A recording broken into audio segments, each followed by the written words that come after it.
does look like ricotta cheese without the factory farming, the harming animals, the cholesterol, the saturated fat. Easy peasy lemon squeeze. Hi, it's Jules from the Vegan Dollar, and I'm very excited for a tofu recipe. I do believe it's the first one on this channel, and thanks to my friend Beth for inspiring this. She told me she just picked up her first package of tofu. Whoa. This is probably my favorite tofu recipe, especially if we're looking at the most often made tofu recipe in my kitchen. This is it. Tofu ricotta. It's simple, it's creamy, it's delicious. Anywhere you'd normally put ricotta, you name it, you can do it with this, and it's just a few ingredients. If you do a Google search for tofu ricotta, you'll see they're all the same, so I'm going to show you how I make mine. And first things first, if you like the taste of fresh garlic, it has a little bit of a bite to it, but if that's what you'd like in your tofu ricotta, go ahead and peel a clove and toss it into your food processor. If you don't have a food processor, you could probably use a hand mixer, maybe even a blender, but if you have a food processor, that makes this so easy and simple and straightforward, and that's what I use, so that's what I'm gonna show you. So I already have some fresh garlic minced up, so I'm gonna go ahead and pop that in there.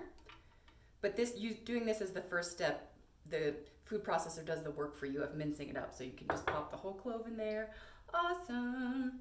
You can also use just garlic powder if you'd like, anywhere from a teaspoon to a tablespoon or more, depending on how much you like that flavor. This is a really forgiving recipe, so as usual, I'll have it linked in the description, but feel free to play around. Then next up, of course, is the tofu, which I've got. Take note, this is how I press tofu. This is how I get the water off. I'll show you. So here is the kind of tofu I usually use. It's extra firm tofu. This is about $2 from Whole Foods or Trader Joe's. They have some of the best deals. And I like extra firm just for everything, but you can definitely get away with firm, maybe even medium. You can also buy it vacuum sealed, and then that eliminates the step of squeezing out as much of the water because it's pretty dense already. But because this is packed in water, you'll slice this open, you'll have your big hunk of tofu. And what I do to get all that water out is I take the big hunk and I slice it into 3 kind of cutlets, and I place each of those cutlets in, these are soaking wet dish towels now, that's how much water was in the tofu.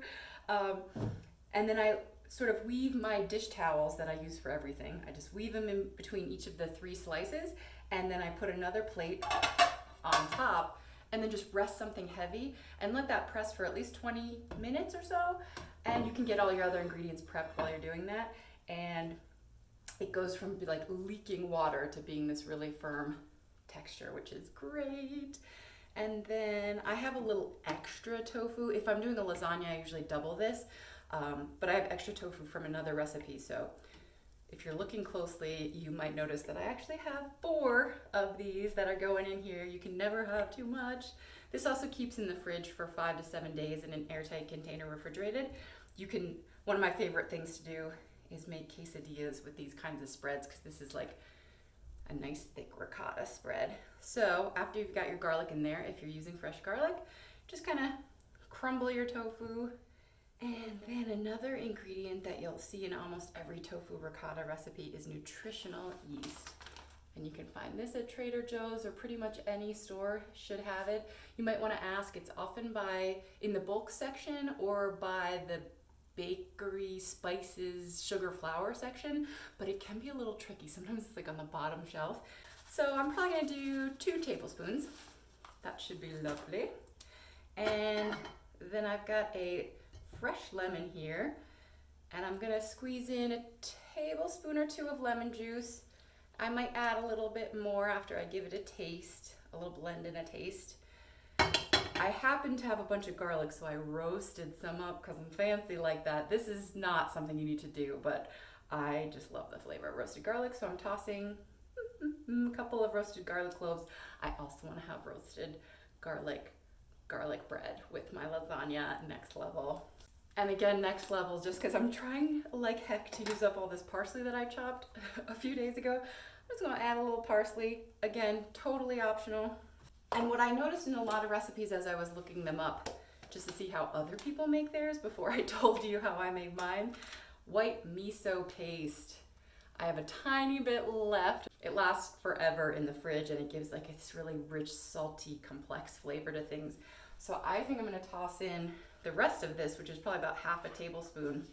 And then I love a little dried oregano. I'm usually pretty generous with this, like a tablespoon. More or less as you see fit.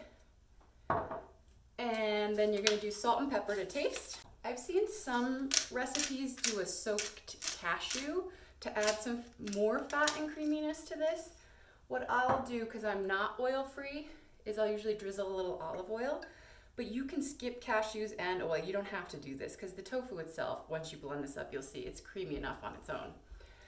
But that's it. So I would say if you're going bare bones tofu ricotta, you're gonna wanna have some sort of garlic, whether it's roasted, raw, or dried, your tofu, your lemon juice, salt, pepper, nutritional yeast. I would say that grouping of things are the bare minimum to make a really good tofu ricotta. And then you're just gonna blend this up till it starts to get creamy. If you have a spatula, you can scrape the sides of the bowl and then keep blending it just until it gets creamy and give it a taste. And then if you like it as is, you're good to go, or you can adjust the seasonings from there. Oh, another seasoning I really like in here is a pinch of crushed red pepper. I think that goes great with Italian food, and if you like a little zing.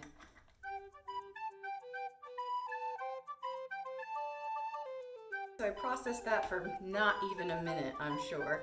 And let me give you a close-up.